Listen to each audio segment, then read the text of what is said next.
We all knew going into Oleksandr Usyk versus Tyson Fury that the winner was going to get stripped very quickly of the IBF title because it has not been defended against its mandatory since Anthony Joshua defeated Kubrat Pulev in December 2020. So we all knew, again, this was going to happen. But what has kind of surprised me in this whole thing since the fight has happened is that it's now been announced that the title will go to Filip Hrgovic versus Daniel Dubois, or it's not 100% confirmed yet, but again, that is being talked about, as you can see here on Twitter from Michael Benson, and Anthony Joshua will likely fight the winner.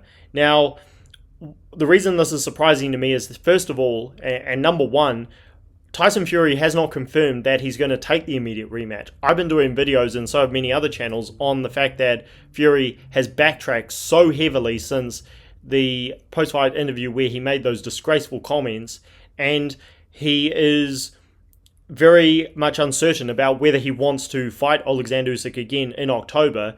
There's also questions about whether he will be ready to do it or not, but regardless of what his health will allow him to do, he has not confirmed that he actually wants to fight in October. So why is Oleksandr Usyk apparently going to be stripped so quickly when, again, it's not even confirmed 100% whether the immediate rematch is going to happen? And also, Oleksandr Usyk doesn't have any say here, because if Fury enforces the rematch, he has to go on with it. It's more of the ridiculous politics in boxing, as we all know. Boxing is full of shit, man! It is what it is, but yeah, I don't like this from the IBF. Also, Daniel Dubois, I know he is ranked number 4 in the IBF, but what's so disappointing about this is that he has only won a single fight since losing to Oleksandr Usyk, and there are just other contenders out there. So yeah, I really don't like this from the IBF. Why can they not wait?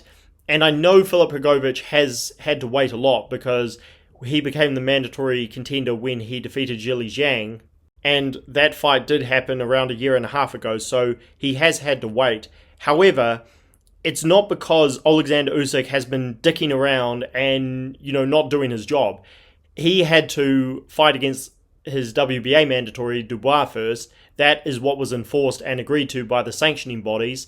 Then Tyson Fury is the one who held up the negotiations for this Oleksandr Usyk fight.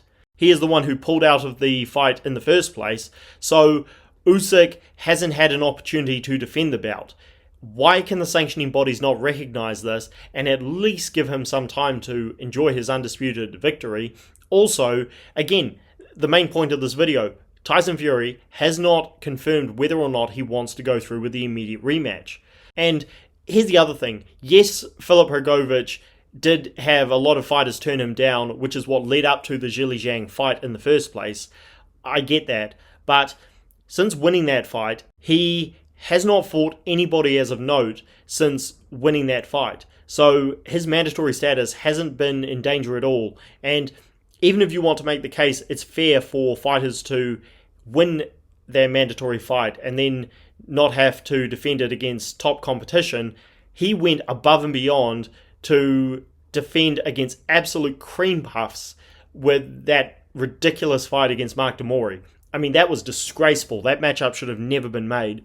So after having a lot of top fighters turn him down over the years, he has been given a lot of leeway, and I don't think he deserves to fight for the IBF title when, again, I keep reiterating, it's not confirmed whether or not Usyk is going to have the immediate rematch. So yeah, I don't like this from the IBF.